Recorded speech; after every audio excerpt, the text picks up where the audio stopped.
मंडळी नमस्कार. आज आपण एका सोयाबीनच्या प्लॉट वरती आलो आहोत. या सोयाबीनच्या प्लॉट साठी भारत नवा कंपनीची जर्मन टेक्नॉलॉजी वापरण्यात आलेली आहे. ही टेक्नॉलॉजी वापरल्यानंतर या सोयाबीन पिकामध्ये काय बदल झाला आपण जाणून घेऊया. सर आपलं नाव सांगा. नमस्कार, माझं नाव अविनाश राठोड. मी पिंजरवाडी येथून बोलतोय. आणि जे भारत नवा कंपनीचे जे प्रोडक्ट वापरलंय, जे आपलं सुप्रीमो असो, कॅल्सिबो असो किंवा जर्मी असो, परत रिबुस्टर असो, मग त्याच्यानंतर जे पहिले सुरुवातीला याला जर्मी बीज प्रक्रिया करून टोकन करून घेतलेलं आहे. आणि परत 2 ते 3 दिवसात त्याची उगवण झालेली आहे. ओके. आणि 2 ते 3 दिवसांनी उगवण झाल्याच्या नंतर 20-21 दिवसांनी कॅल्सिबो आणि सुप्रीमो याची फवारणी घेतलेली आहे. मग ते फवारणी घेतल्यानंतर कॅल्शियम सुप्रीमोची फवारणी घेतल्यानंतर तुमच्या पिकामध्ये काय बदल वाटला आपण बघूया सर थोडस.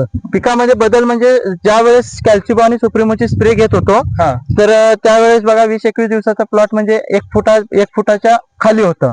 आणि ही जे स्प्रे घेतली त्याच्यानंतर मिनिमम 2.5 ते 3 फूट अशी हाईट झाली. आता सध्या तुम्ही बघू शकता फुटव्याची संख्या आणि त्याच्याबरोबर प्लॉटची उंची साधारण एक 3 फूट प्लॉट उंच आहे. एवढा मोठा सोयाबीनचा उंची प्लॉट पहिल्यांदाच मी पण बघितलंय.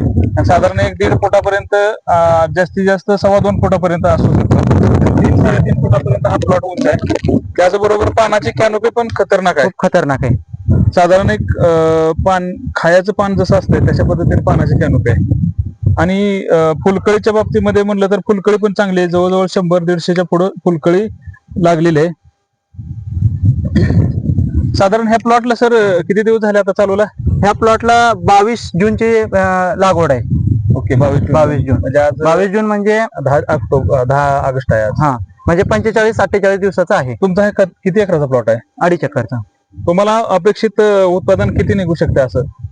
मिनिमम ह्या पद्धतीनं जर म्हणलं आता जे स्टेजला आहे ह्याच्यावरती जे फुलकळीची सेटिंग असू, जे रिबुस्टर कॅल्सिबोची फवारणी केल्याच्या नंतर जे फुलकळी सुटली ना, ती खूप मिरेकल आहे. आणि त्या हिशोबानं त्या अंदाजानं जर धरलं तर मिनिमम 100 ते 120 पॉकेट पर्यंत सोयाबीन व्हायला पाहिजे.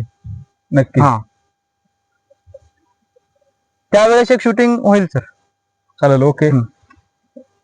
ठीक आहे. धन्यवाद.